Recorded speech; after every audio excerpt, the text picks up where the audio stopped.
Bueno, pasamos a la siguiente conferencia, que es la última de este primer bloque, antes del receso. Me imagino que ya tendrán un poquito de hambre quizá. El título de la ponencia versa Naturaleza muerta, una breve reflexión de la figura de la muerte en el arte mexicano, la cual estará a cargo de Mario Alberto Tavares Carmona, quien es licenciado en Psicología Social, maestrante en Sociología, línea en Teoría y Pensamiento Sociológico, y se ha especializado en el estudio de procesos culturales y artísticos en el espacio público y grupos juveniles vulnerables. Un fuerte aplauso para Mario Alberto. Bueno, antes que nada, buenos días. ¿Se escucha bien? Si no, que utilice el otro, Osvaldo. Sí, ok, este está mejor. Antes que nada, bueno, esto más que una ponencia, yo lo considero un ejercicio de imaginación y una invitación al pensamiento de parte de todos nosotros. No sé de aquí cuántos sean investigadores, académicos, alumnos o personas que simple y sencillamente están interesados, como creo que todos deberíamos estar en el tema de la muerte. Para mí es una primera aproximación también, es decir, yo no había abordado el estudio de la muerte, siempre me había llamado la atención, pero no encontraba, y quizá todavía no lo encuentro en sí, el punto en donde mis intereses anteriores, las artes, la plástica, las prácticas juveniles, los grupos vulnerables, pues pudieran entenderse con los procesos en sí de la muerte, ¿no? Entonces este es un primer acercamiento también de mi parte, lo intenté hacer desde una de mis pasiones, que es la literatura y la gráfica. Quienes han dado ponencias o quienes están pensando en darlas sabrán que empiezas con una gran idea y terminas hablando de dos sujetos por 15 minutos, ¿no? Entonces yo así también fue mi caso, cómo hablar de la estética, cómo hablar de la muerte. No quise venir a dar nombres, obras en sí, sino quise centrarme en dos personajes que a mí me parecen sumamente representativos y significativos de la cultura popular mexicana y que curiosamente sus puntos más altos, igual desde mi perspectiva, se encuentran en la muerte o en temas relacionados con la muerte, ¿no? Estos son Juan Rulfo en la literatura, particularmente con su obra Pedro Páramo, que supongo que todos hemos leído alguna vez por lo menos, y José Guadalupe Posada en la gráfica con toda su simbología que él creó y que ahorita bueno, vamos a ver un poquito más de cómo realmente llegó al cenit ya cuando él estaba paradójicamente muerto. Entonces bueno, pensar en estudios sociológicos, artísticos sobre la muerte, yo primero dije sociología, bueno, está Durkheim que tiene un libro sobre el suicidio, hay diversos textos, no tantos en la teoría sociológica clásica, pero bueno, hay por ahí algunos, en la literatura internacional y nacional, pues en qué libro no muere alguien, en qué libro no la muerte directa o indirecta afecta el transcurso de la trama, ¿no? Tal vez libros que sean básicos o que estén muy centrados en la muerte, podría mencionar La invención de la soledad de Auster, Macario de Trave, Gracias por el fuego de Benedetti, El extranjero de Camus, bueno, voy a pronunciar en español, ¿no? Y las interminancias de la muerte de Saramago, solamente por citar algunos breves nombres, ¿no?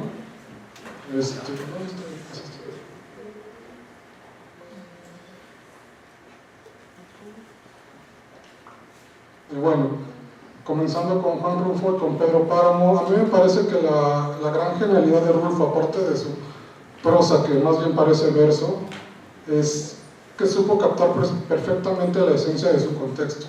Un contexto lleno de guerras, un contexto revolucionario, un contexto del campo, que si se lee así a primera instancia, pues parecía un tanto lejano, sobre todo ahorita en la ciudad moderna, ¿no? Pero yo me pongo a pensar quién no tiene su propio, o quién no ha vivido su propio Comala, sin necesidad de ir a algún pueblo lejano o a medio desierto.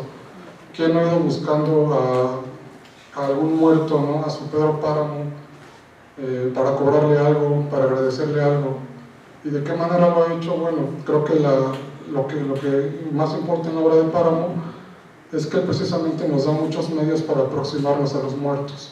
Claro que él los adorna con su verso, que es impresionante, pero tiene bastantes elementos que son sumamente característicos de su novela y que a la vez son representativos de los procesos, de los mitos. Hace poco estaba escuchando acerca de los mitos, de la simbología, y que paradójicamente, aunque efectivamente se están perdiendo, siguen estando ahí, por lo menos, digamos, en el subsuelo de la cultura del mexicano, ¿no? Entonces podemos encontrar en la obra de Pedro Páramo, en la obra de Juan Rulfo, una simbología que parte inclusive, bueno, él habla de plantas. Hay unas plantas que únicamente crecen en los lugares abandonados, ¿no? Podría pensar en las tumbas actuales, ¿no? ¿Qué significa que vas a la tumba de tu ser querido y que ya esté llena de plantas? Pues que no ha sido o que no ha ido quien a cuidar ese espacio. Entonces es una planta que aprovecha la ausencia para crecer. Hay otras plantas que crecen con el agua, hay otras plantas que únicamente adornan y suavizan la piel de las mujeres, ¿no? Entonces está toda esta simbología que, si nosotros la pensamos en nuestros muertos, podemos especificar. Nosotros adornamos obviamente nuestras tumbas con flores, las regamos, suavizamos la tierra, ¿no? Se escucha mucho el olor a tierra mojada, que a todos nos encanta el olor a tierra mojada, ¿no? En Pedro Páramo, cuando una tumba se moja, cuando una tumba está entre más húmeda, más la posibilidad de que la persona que está debajo te responda. En Pedro Páramo, entre más reciente sea el muerto, más fácil va a ser que hable contigo. ¿Qué significa o qué se podría significar esto en una vida cotidiana? Precisamente lo primordial. Cuando se muere una persona, generalmente la vamos a ver, la vamos a visitar, y curioso, decimos la vamos a ver, ¿no? Aunque no la veamos. Pero conforme va pasando el tiempo, dejamos porque se nos va olvidando, porque va siendo menos importante, porque entonces llevamos cada año, cada 2 años, cada que nos acordamos, ¿no? Entonces, precisamente, entre más se acerca a la muerte de la persona, más posibilidades tenemos de hablar con ella y de que ella hable con nosotros. Porque es eso, nuestros muertos hablan con nosotros. No sé, en otras culturas no he abordado el estudio de esto, pero me parece muy evidente que en el mexicano hablamos con los muertos y el muerto habla con nosotros, nos responde, ¿no? Y en Pedro Páramo la manera en la que se hace esto es precisamente mediante una atmósfera que él desarrolla como lúgubre, oscura, desértica, pero que a la vez, y curiosamente, está sobrepoblada, ¿no? Está sobrepoblada de muertos. Pedro Páramo es un lugar en el que no hay vivos, por ahí hay 1, 2, pero está sobrepoblado de muertos. Si nosotros somos tantos millones en la zona metropolitana, no sé cuántos muertos tengamos sobrepoblados, ¿no? Porque todos tenemos mínimo 1. Entonces, esa es la manera en la que Rulfo, mediante toda su cosmogonía, nos presenta el acercamiento a la muerte de los dos lados, desde nuestra perspectiva, nosotros siendo Juan Preciado, y desde la perspectiva de Pedro Páramo, ¿no? No quiero meterme a fondo en analizar a los personajes, en la personalidad, la psicología de cada uno. Si no han ido a Pedro Páramo, o si lo leyeron hace mucho, pues es una invitación primero a leerlo de nuevo, ¿no? A pensarlo tal vez desde esta perspectiva de una especie de guía para platicar con nuestros muertos. Y si ya lo leyeron y bueno, y lo han ido bastante como yo, pues a seguirlo leyendo y resignificando, porque aparte es una novela muy corta, ¿no? Puede resultar un poco compleja por cómo está narrada, ¿no?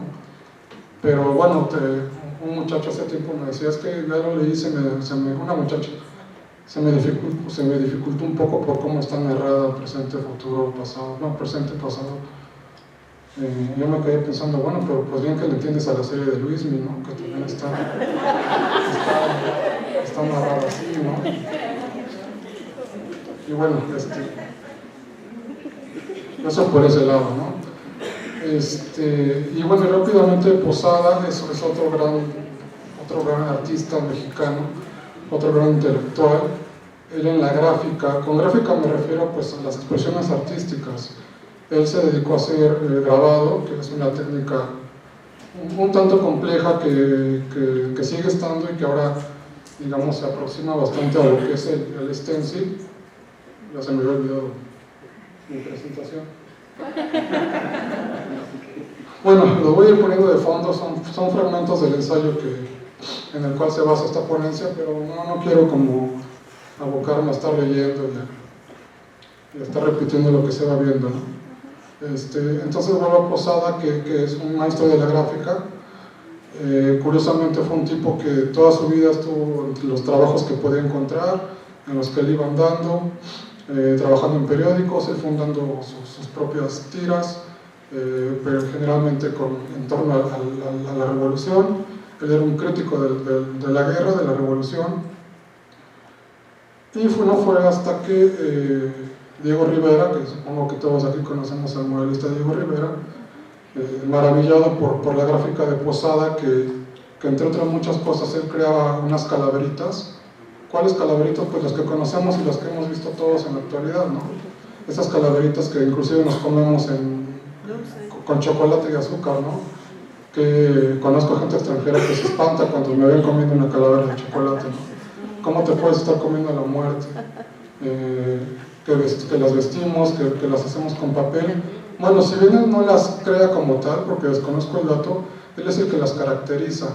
Él es el que les pone un sombrero, él es el que le hace la calavera del borracho, la calavera del campesino. La Catrina. Exactamente, y después, bueno, hace esta Catrina, que es Diego Rivera el que la encumbra en su mural, en un mural muy famoso exactamente de la Alameda. Y bueno, ahí la vuelve Diego Rivera, ya siendo él una superestrella del muralismo, pues la vuelve, sobre todo que está en el centro del mural, ¿no?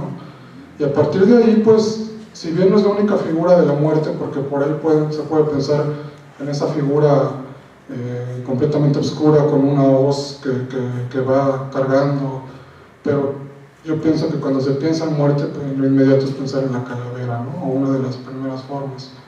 Entonces él le da esta imagen, Rivera, porque de hecho no es Posada sino es Rivera, le da esta imagen a la calavera, y es una calavera que nos representa en todo el mundo, ¿no? Así como nos representa todavía el mexicano con un sombrero sentado junto a un nopal, junto a un maguey, para bien o para mal, también la muerte, también esta imagen de la Catrina.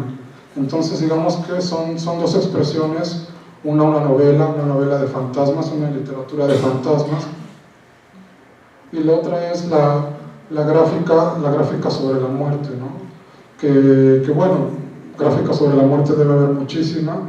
De hecho hace rato pasó una pintura, hay muchas pinturas, hay Caravaggio, Munch, Cézanne, no sé, podríamos pensar en bastantes pinturas respecto a la muerte. Frida Kahlo, la misma Kahlo. Pero el punto que quiero plantear aquí, a partir de estas dos cumbres, desde mi perspectiva de la estética, del arte, porque también la narrativa es una estética, es un arte, es pensar precisamente en eso, en cómo estos ejercicios de la creatividad en su máxima expresión, que es mediante estos dos genios de sus respectivas trabajos, de sus respectivas plataformas, han llegado a la muerte, ¿no? Y es que si el arte no es representativo de la sociedad y a la vez no nos conmueve, entonces, bueno, yo ahí dudaría, al margen de una postura o de una carga estética que podríamos platicarla desde la sociología, de la filosofía del arte, de lo estético, pero entonces, ¿cuál es la finalidad del arte, no? Me parece fundamental eso, entender qué o desde dónde, desde qué perspectivas artísticas se ha abordado la muerte, qué ha significado y qué ha representado esa obra en su contexto y qué nos representa ahora, o qué podría representarnos ahora respecto a la muerte, ¿no?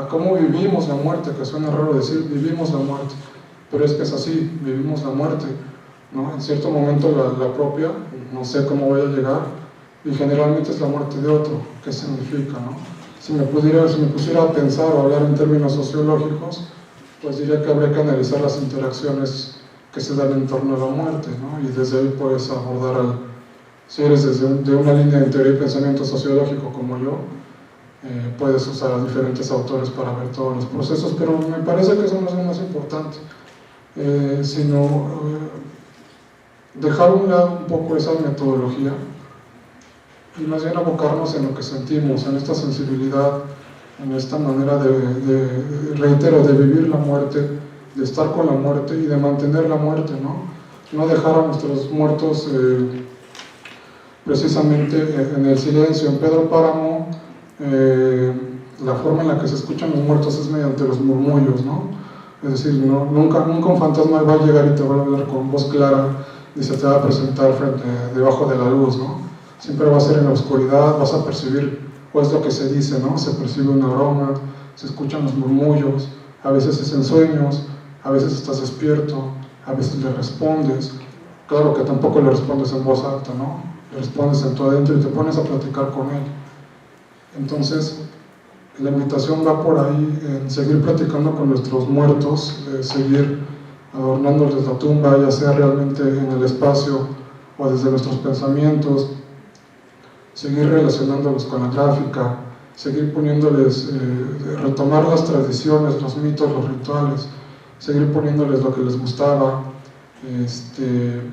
seguir dándoles un espacio, no solo el Día de Muertos, sino siempre tenerlos en la memoria, porque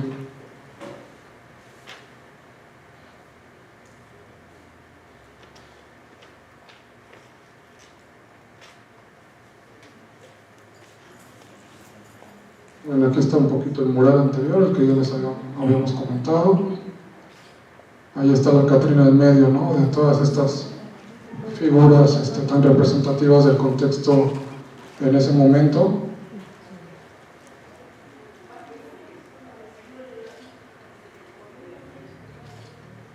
Bueno, retomando rápidamente a lo de Posada, y también está en Rulfo, esta manera de vivir la muerte del mexicano siempre es como ambivalente, por un lado la festejamos, le tememos, pero a la vez también nos burlamos un poco de ella, la retamos incluso y no te tenemos del todo miedo, aunque ay nanita, siempre estamos como esperando a ver que no nos agarre por sorpresa, como si eso fuera posible,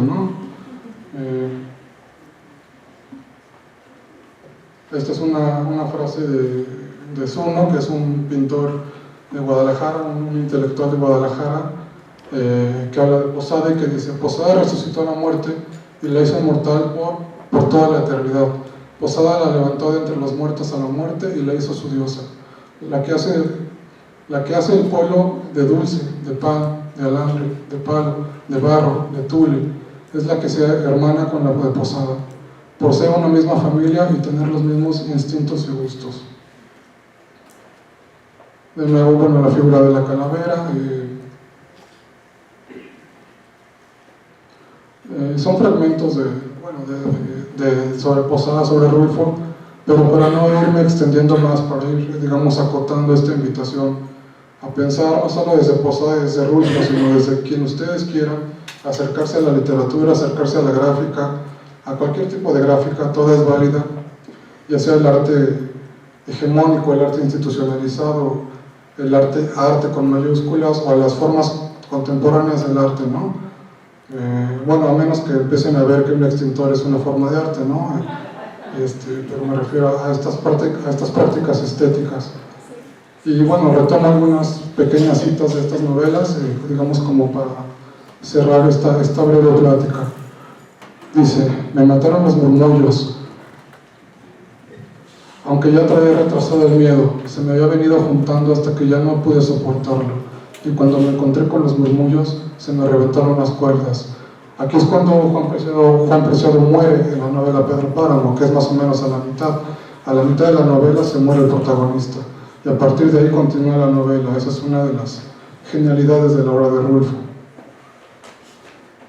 No voy a leer esto porque, bueno, es una poesía de Sabines, que precisamente los invita, no sé si ya la conocieron o no, bueno, si no, ahí está, a no olvidarnos de nuestros muertos, Sabines es otro de los cumbres del pensamiento mexicano y pensamiento mundial. Entonces me parece una forma fantástica de ponerle un punto, no final, sino un punto seguido a esto. Y reitero, creo que abordar a la muerte desde cualquier perspectiva, desde cualquier terapia, desde cualquier acercamiento, ya sea profesional, cotidiano, es decir, como ustedes quieran verlo, implica tenerla en la memoria y no olvidarla y pensarla, ¿no?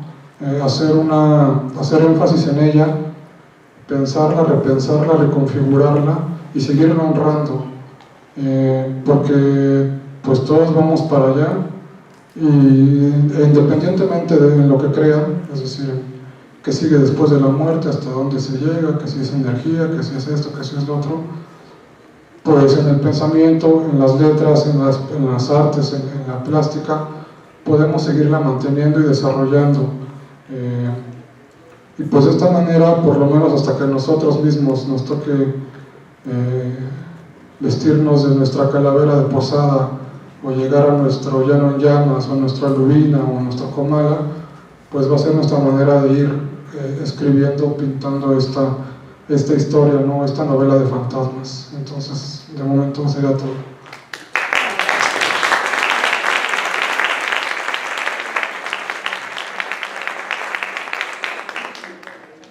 Me preguntaba mientras escuchaba a Alberto cómo esto sucede, ¿no? El hecho de hablamos con nuestros muertos.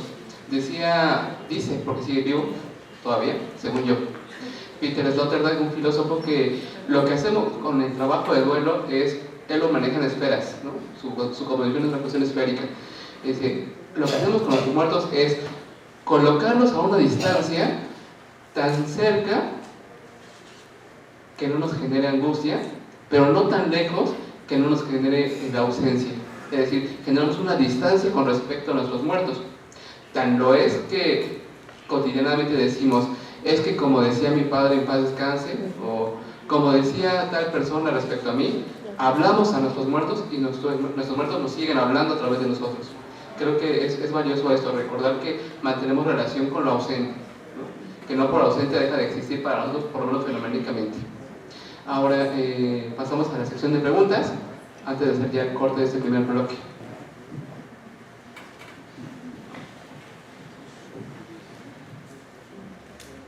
Ahí voy otra vez a preguntar. Bueno, nada más es un comentario y una pregunta que no sé si tenga como buena respuesta.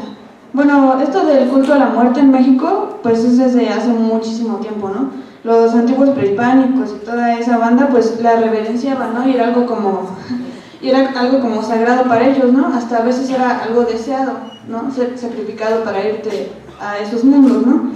Bueno, después, digamos, con Juan Rulfo y con Guadalupe, pues era más bien como ver a la muerte en términos como de broma, ¿no? De cariño, ¿no? Es una amiga, a lo mejor no hay que temerle tanto, nos podemos burlar porque nos va a pasar de todas formas, ¿no? Entonces, bueno, y también el contexto en el que estaban viviendo.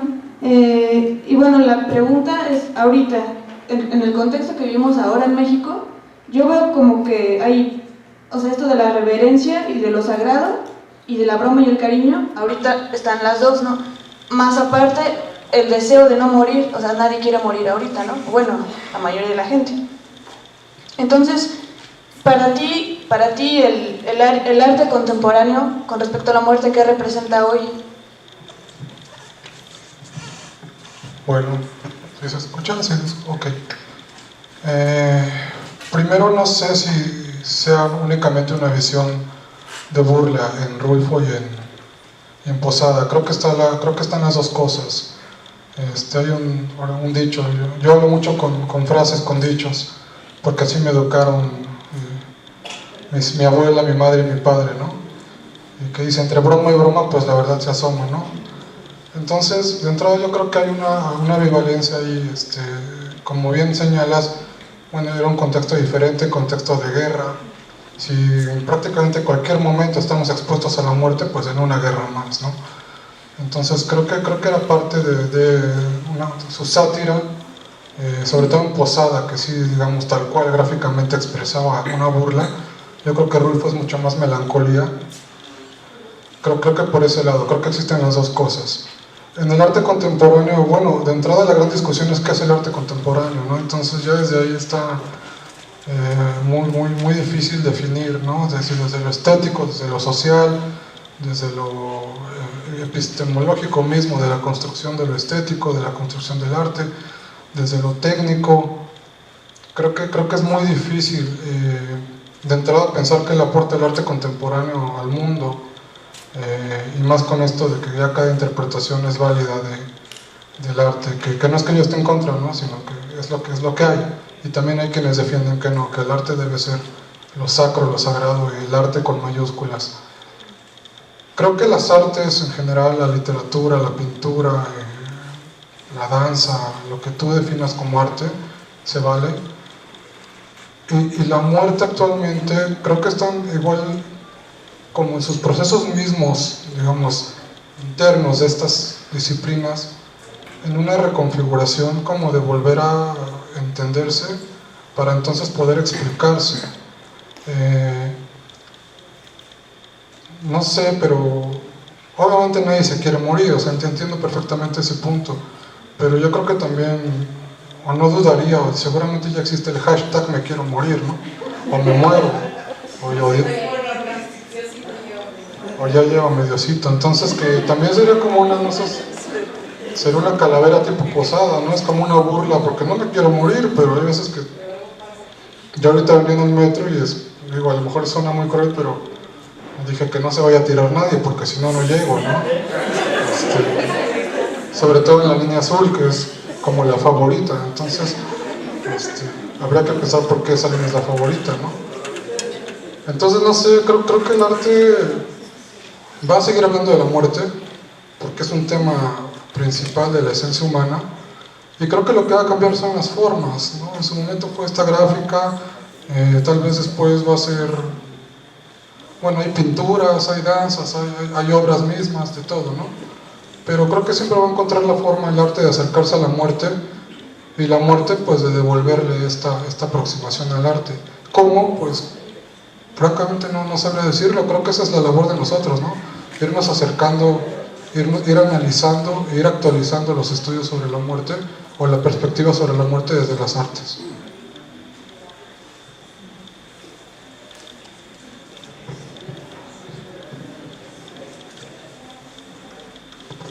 Bueno, agradezco la invitación al compañero que nos habla del arte en esto que manejamos de la tanatología, ¿no? En mi caso, soy abuela, lectora, cuentacuentos, escritora.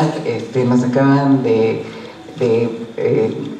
publicar por parte de la UNAM unas crónicas y relatos de vida.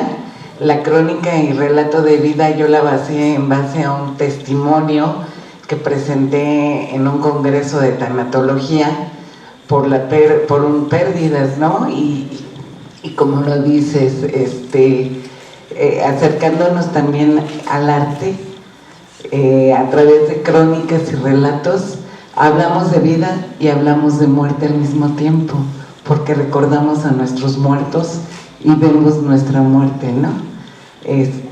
Pues no, felicitarte más que una pregunta, y sabedora de que a través del arte podemos entender también la tanatología.